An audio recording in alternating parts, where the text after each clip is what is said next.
Thanks for watching The Thought Criminals, named after the resistance to the totalitarian thought police of George Orwell's 1984, which we now refer to as being woke.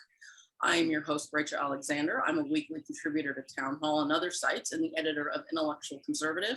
And this is my mall, Ralph Benko, who worked in or with the Reagan, W. Bush, and Trump White Houses. He's a weekly columnist for Newsmax, co-author of the Capitalist Manifesto, and co-founder and executive chairman of the 186,000 member Capitalist League Facebook group. And we just also want to remind you to go to thoughtcriminals.ning.com and sign up for our updates. So today we're going to discuss an article that I just had a right to get off my chest. I have just gotten so sick of all these cliches. So that article is about complaining about somebody because they have too much experience running for office versus complaining about somebody because they have no experience running for office. And then we're going to move on to discuss the choices in the Maryland governor's race. Ralph has laid out the case why we might want to support the one who Trump didn't endorse. And then finally, we will wrap it up with a discussion of an article Ralph wrote, but that I have been writing about as well, on why we're forgetting the well-regulated militia clause of the Second Amendment, and Ralph believes this could help solve mass shootings. So to begin with my article, I just keep noticing these cliched criticisms being used against some of the absolute best conservative candidates for office, including here in Arizona.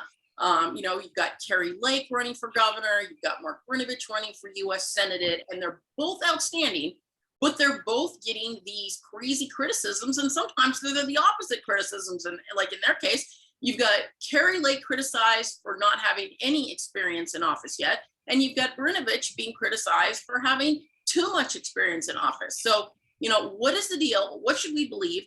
And, what I think with criticisms like that is, I think for the most part, they're just invalid. Granted, can somebody be in office, say, too long, and then they have just become beholden to all the special interests, and they just want to stay in office, so they make irrational decisions? Sure, of course that can happen. But it doesn't mean it happens for everybody. When you have a good, solid conservative in office, say Ronald Reagan, after he served as governor of California, and then he served one term as president, would we have said, oh no, Ronald Reagan has been in office too long? No, of course not. We all wanted him to serve a second term as president. And then similarly, when it comes to candidates with no experience, is somebody who just graduated from high school and put their name, on the ballot with absolutely no knowledge or experience in politics, is this, a person we don't want running for office? Well, sure. But somebody like Kari Lake, that's not her background. She is definitely not a young spring chicken. She was a news anchor here in Arizona for over 20 years. She's covered politics her entire career. So she's not just somebody, that's so brand new, she's not going to have any idea what she's doing. In fact, I think she's one of the most brilliant campaigners I've seen out there, knows a lot more than a lot of people who've been in office for many years. So those were just a couple of the things I brought up in my article. I also addressed a few other ones, such as why we shouldn't criticize people for being rich who run, or people who have a lifetime career serving in government from running. Those are both more nuanced positions. Brnovich spent a lot of his time working for the government, but a lot of that was in his capacity as a prosecutor. What's wrong with being a prosecutor? And as for wealthy people, the fact of the matter is, you need money to get anywhere these days. It's becoming harder and harder to avoid that fact. And as much as, everybody's gut instinct is to say, well, I don't like them because they're rich. They never had to work for anything. Well, a lot of rich people didn't just get it handed to them. They actually were a rags to riches story. They actually did work their way up from nothing. So they have been on the other side. So it's just a lot of these criticisms. I keep seeing them thrown around right now leading up to the 2022 election. And I've decided I am just going to call people out on it. So if you see me on Twitter denouncing somebody, for criticizing something for something like that, fair game. Good for you. And I think you're right on both points, Rachel. There, having too much or too little is just basically the other side attempting to weaponize something about the candidate. Okay, it is completely immaterial as in terms of people who like Carrie Lake, like your news anchor gubernatorial candidate who's running away with it. You know what you can put a positive spin on it too. A new broom sweeps clean. So someone comes in from outside the political system. They have a fresh perspective, and they're prepared to get things done. And they are telling you, they're making promises. They're telling you what they stand for. They're telling you what their values are. They're telling you what the objectives are. You can hold them accountable for that. But whether or not they have government experience is a two-edged sword. There are positives because it helps you understand how you get stuff done at the governmental level, but it can also have a negative, which is you become very conventional and you become a captive of the establishment, and therefore you no longer have the imagination and the vision to say, here's how we get it done. You're too easy to settle for the conventional wisdom. You have to look at the candidate, and in Kelly Lake's position, and by the way, she's not nearly conservative enough for me, but I think she's admirable in many ways. And where I cast my any of our millions of viewers believe you. I think they know you well enough by now, Ralph. Well, if they don't, they've got a treat in store. Anyway, I say welcome to her, and let her, if she wants to serve the public by being the governor of the state of Arizona, I hope she gets elected, and I hope she does a fantastic job. It's a very challenging, thankless working as an elected official, but there are people who want to do it. And frankly, what little I know about her, what I've seen about her, she's a breath of fresh air. So God bless Kelly Lake. And Carrie Lake. I think you're confusing her with Kelly Ward, our GOP chair, because they're very similar. Okay, well, whomever this breath of fresh air is, I hope she gets the nomination. I hope she gets on to be governor. And as for Mark Brnovich, okay, he has proven his mastery of the system as the Arizona Attorney General.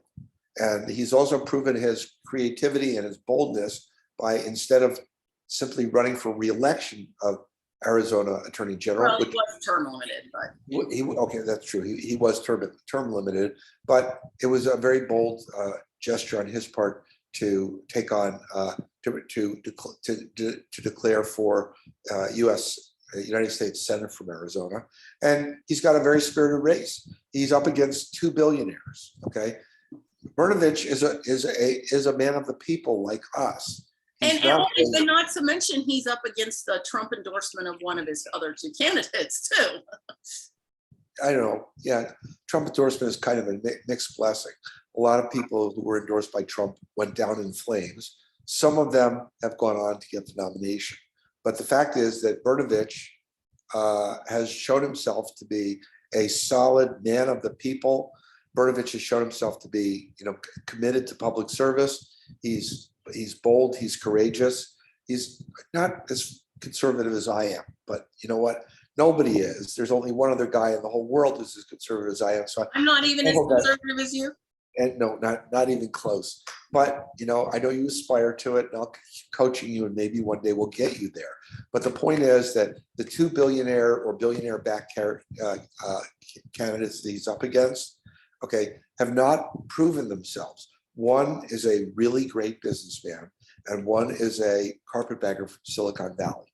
Okay, who's backed by a very impressive Silicon Valley originator, one of the co-founders of PayPal. Okay, but who, by the way, backed JD Vance in Ohio. So he's formidable, Peter Thiel. Okay, and nothing against him, but the fact is that I'm very impressed with Brnovich's integrity, with his political smarts, and with his calculation. I'm not putting down his two opponents, okay? At least one of whom, who I'm not going to name, is very, very impressive as having a self-made billionaire, okay? It's like, okay, go for it, okay? But Brnovich plays by the rules. I think, according to Rachel Alexander, columnist for Townhall, he has sued Joe Biden more than any other living person. And you know what? I didn't say I'm sure of that, but I suspect it. I suspect it, and there's a lot of evidence that he has been absolutely staunch in defending the people of Arizona to the full extent of his office against the initiatives of Joe Biden. And you know, I've got a soft spot for Joe Biden, but you know what? It's getting harder and harder to defend Joe Biden against the miserable record that is beginning to accrue from inflation on down. Okay, I would love to see Mark. I personally would love to see. I'm a Maryland voter. I'm not an Arizona voter, so I'm just kibitzing. But I would personally love to see Mark Brnovich in the United States Senate to help hold Joe Biden accountable. And with that, I think let's move right along and let's talk about, speaking of Trump endorsements, let's talk about why you think Kelly Schultz is the better candidate in Maryland instead of the Trump endorsed guy. Okay, well, Kelly Schultz is was Larry Hogan's Secretary of Labor and then Larry Hogan's Secretary of Commerce, and she is a Hoganite all the way through. Hogan is the only, to my knowledge, and certainly one of the few, but I believe he's the only conservative Republican to be wildly popular in a blue state. So Larry Hogan is a solid, sensible, pragmatic, conservative Republican who has something like an 80% approval rating in Maryland, which is extraordinary because Maryland is, where I live, is a deep blue state. And so since Hogan is term limited, he was not eligible to run for a third term. So he endorsed Kelly Schultz. Now, there's a lot to love about Kelly Schultz. Okay, I did my most recent column at Newsmax about her. Number one, she was a single mom, barmaid, and waitress who supported her family. Talk about a Horatio Alger story. She's the first person in her family to graduate from college. And then she came to the attention of Governor Hogan, who offered her a cabinet position in the Maryland legislature. And she said to him, I want to be Secretary of Labor. And according to the word on the street, Hogan said to her, that's the worst job in my administration. Nobody loves being Secretary of Labor. It's hard, it's thankless. And, do you really want such a thankless job? And she said, yes. And among the other accomplishments of her work in the Hogan cabinet, first as Secretary of Labor and then as Secretary of Commerce, she created a very successful apprenticeship position, allowing young people to become, instead of going off to college and incurring choking amounts of student debt, she created a state program that they could become apprentices to learn the trade so they can start by becoming semi-skilled and then skilled labor so they can make a good $60,000, $80,000, $100,000 a year doing jobs like welders by having gone up through the apprenticeship position. Okay, she relates to working people. She was a single mom barmaid. Okay, so she feels us. She feels how it is to be striving to improve yourself and to lift yourself up by your bootstraps. And she wants to be the friend of the working people. And as a cabinet secretary in the Hogan administration, she was a friend of the working people. As governor, she would be an even better friend of the working people.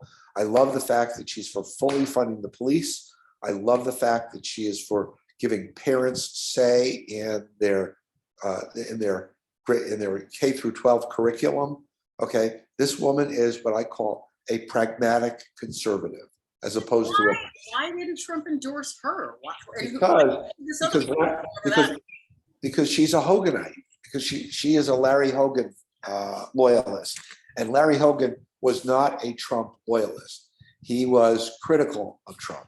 He publicly, he was not, he was not a Trump bootlicker like some other people I could mention who luckily are not on camera with us right now. But Trump only cares about one thing. Are you willing to lick his boots? If you're willing to lick his boots, then I wouldn't characterize it that extreme. Just because you like Trump if you're doesn't willing, make you a boot licker. You can genuinely like Trump. Like I genuinely like Trump, but and you've not never, because I'm and trying I to know, get something out of him. as a political insider, I know you have never licked even one of his boots, even once. Okay. But on the other hand, Rachel, he didn't endorse you. So he loves bootlickers. He loves the loyalists. He loves the people who are willing, when he says jump how high. Okay. That's Donald Trump. He's a egomaniac. He's a narcissist to the point of being a sociopath. And so but you don't need to, one, label them all as bootlicking if somebody actually likes him despite his flaws, and two, I mean, I wouldn't call him a sociopath. I mean, to me, his flaws are a lot more minor than you imply. I think a lot of politicians are narcissists. So the fact that Trump might be a narcissist, I don't think it's necessarily the end of the world, as long as he doesn't let that narcissistic behavior affect his policy. I know. Look, I was always agnostic about Trump. I didn't vote for him, and I didn't vote against him. Okay, I cast my absentee ballot on behalf of my fiance, who is clearly the best qualified person in the universe to rule the United States. I would actually disagree with you on that, because you've let on that she's not very conservative. Well, I know, but she's a genius. And so I'm willing to let it pass that she has a couple of unconservative things. She's a PhD. Look, America deserves a PhD systematic musicologist to run the show.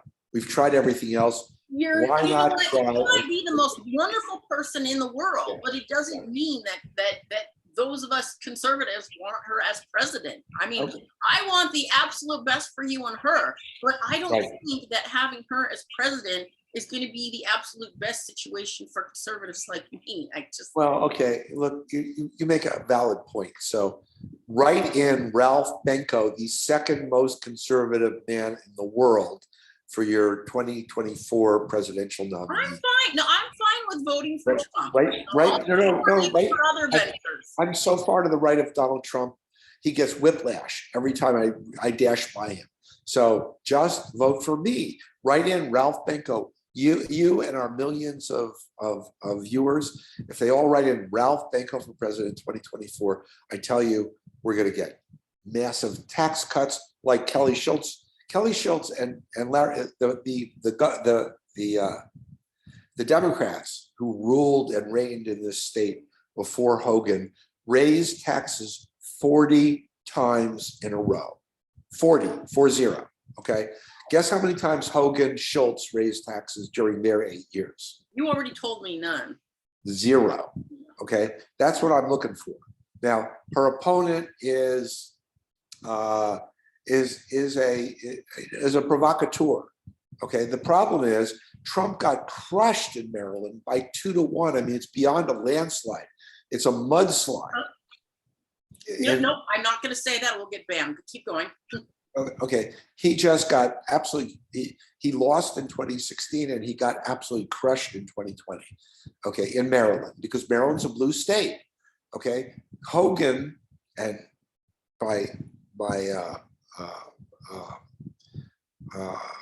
as part of the, and as part of the Hogan team, Schultz, okay, won by massive majorities while Trump was getting crushed here. Okay, I get the idea that you want the most conservative person, but I'm the William F. Buckley standard that says I want the most conservative electable person. And clearly between someone who got crushed 2-1, people don't, a landslide is losing 60-40. This was like 66-34. Okay. Are there any general election polls out yet showing how the Trump endorsed guy would do against the Democrat? No, we've only even had one. We've only even had one poll in the primary, and it shows Kelly Schultz ahead of Cox, 26-21. So she's got a lead, but with 41% undecided, nothing taken for granted. So my column was the progressive conservative versus the pugilist conservative. Pugilist means a boxer. Okay, I love poning, PWNING, it's from Leet Speak, progressives. Okay, I wipe the floor with them every chance I get. And it's, by the way, Are you like owning the libs, Ralph? I love to pwn the libs, but the problem is it's so easy that there's not much sport left to it because they're too busy pwning themselves with gun control and LP, GT, QRS, TUV stuff. I can't even recite the whole alphabet and other things. Look, people want good jobs, right? They want an economic climate of low taxes, low inflation, and good jobs. Okay, and you have what's his name, Mr. Biden, okay, who has now become a prisoner of Ron Klain and the left with the progressive wing of the Democratic Party, and so he's drifted off into a bunch of stuff. Heavens to Betsy, closing pipelines when the price of gas has doubled. Okay, it's like this is progressive dogma. It's not what we blue collar voters want. So I'm simply saying, yeah, you can get a high off voting for somebody who is endorsed by Trump and is a provocateur and really loves to pwn the libs, okay, and who's destined to go down in flames, or you can vote for a progressive, for a pragmatic conservative like Kelly Schultz, who will hold the line on taxes, create jobs, and be a good, sensible, fund the police, give parents the say over the curriculum in their schools, stuff that we all want, and can win. So that's why I basically praised Kelly Schultz in the upcoming primary battle. And I just want to point out that not all of Trump's endorsements, a lot of us conservatives might not agree with them. Let's look at his Ohio endorsement of J.D. Vance in the Senate race, which, right, like the Senate race here in Arizona, was due to the Silicon Valley billionaire Peter Thiel being behind J.D. Vance, just like he endorsed Blake Masters against Brnovich because Peter Thiel was behind it. Well, in Ohio, conservatives that I know there tell me that they didn't like that endorsement. They're not fans of J.D. Vance. They prefer Josh Mandel, the state treasurer.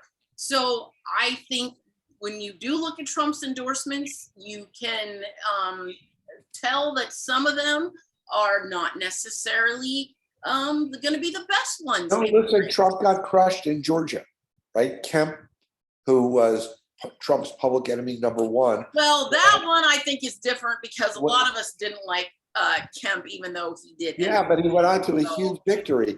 And Raffleberger, or whatever his name was, the Secretary of State, who was Trump's public enemy =2, went on to a huge victory too. Trump's got a very mixed record in terms of his endorsements. Okay, and sometimes they win, sometimes they lose. And the fact that he endorsed an out-of-state guy for Arizona senator, okay, doesn't strike me as material. Last I read, Brnovich has been keeping it, even though he's being outspent by all of these billionaires and millionaires. Brnovich remains with a tight lead, okay, and so I'm counting on people. He remains a tight lead in his own internal polling, but there have been a couple of polls out recently. I know at least one of them was tied to like the Masters campaign. You know, they're showing that Masters or Lehman is winning.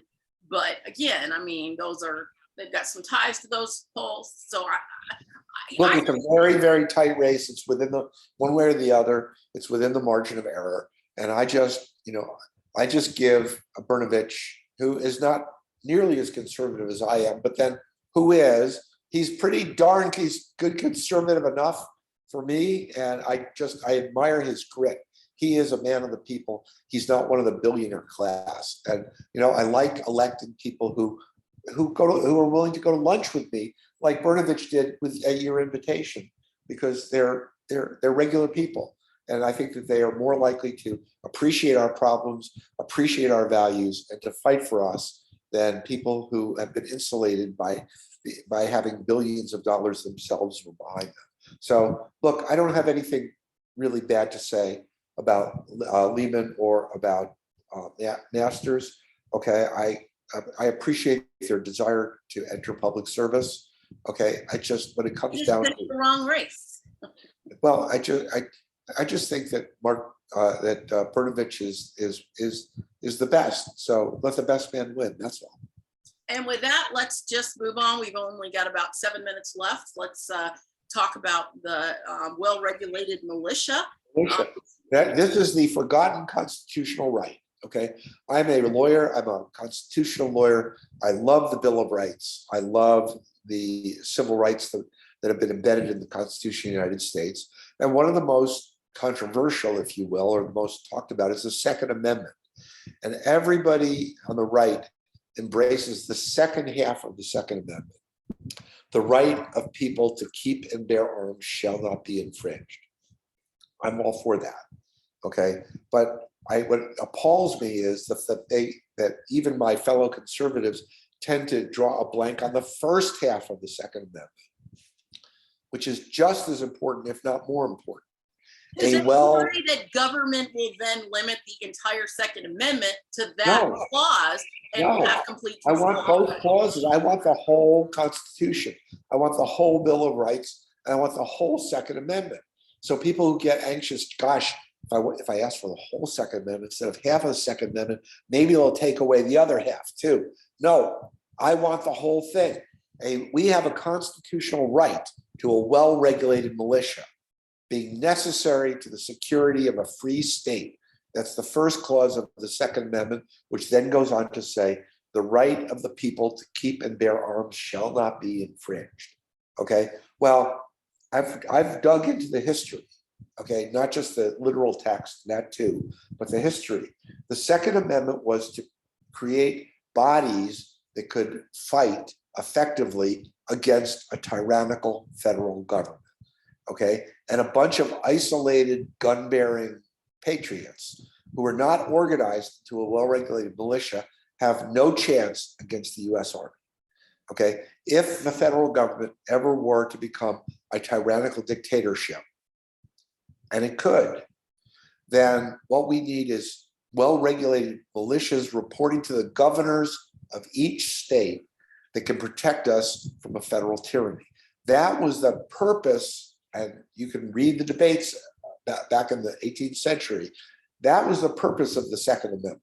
The Second Amendment was to create well-regulated militias to protect us from a tyrannical federal government.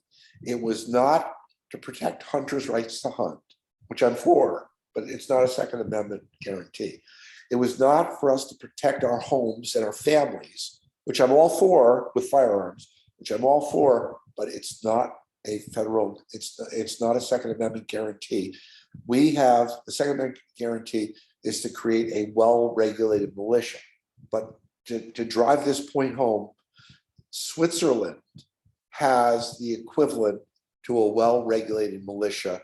It is as heavily armed as Texas, okay? The same number of households in Switzerland hold their own guns as they do in the United States, as they do in Texas. It is a very gun-owning, gun-friendly, gun-committed culture. And yet, we have a mass shooting in the United States every day. And Switzerland has not had a mass shooting in 21 years. Switzerland has 1/10 the homicide gun violence of the United States. They have as many guns, we have as many guns as they do. They have as many guns as we do on a per household basis, okay? But their rate of gun violence is dramatically lower than ours. Why? Because every man, and we can extend this in the feminist United States, but in Switzerland, every man from age 18 to 34 is a member of the Swiss Army. You've heard of the Swiss Army. They've got those cute little red knives with scissors and stuff like that on it. Okay, from age 18 to age 34, they are a mandatory member of the Swiss Army. They have to go to boot camp. They get drilled every summer. they get issued arms, and they get taught responsible gun ownership. That is a well-regulated militia. That is the Second Amendment right that the Constitution promised us. That is the full Second Amendment right that we are entitled to, that you have written about at Bill of Rights Sentinel.com as co-authored with me. Okay, I want the full Second Amendment, and if we have the full Second Amendment, including the well-regulated militia, we would no longer, per the Swiss precedent, we would no longer be having daily mass shootings. We would not be having schools getting shot up, and the amount of gun-related homicide would drop by a factor of 10. That's what I want.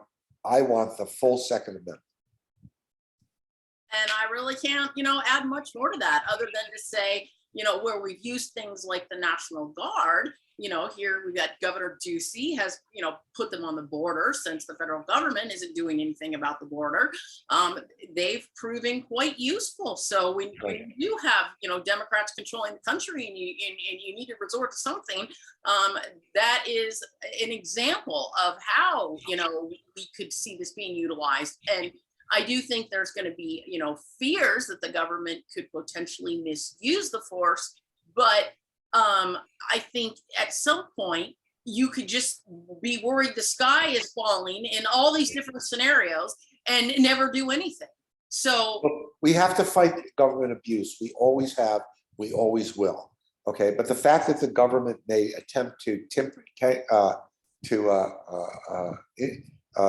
tamper is not an excuse for us or for anybody to forfeit our constitutional rights. Okay, we have to fight for our constitutional rights, all of our constitutional rights, including the right spelled out explicitly, unflinchingly, and we gotta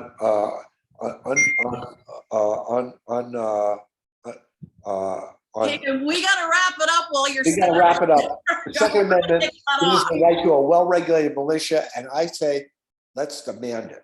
So thanks for everybody for watching, and we'll see you next week.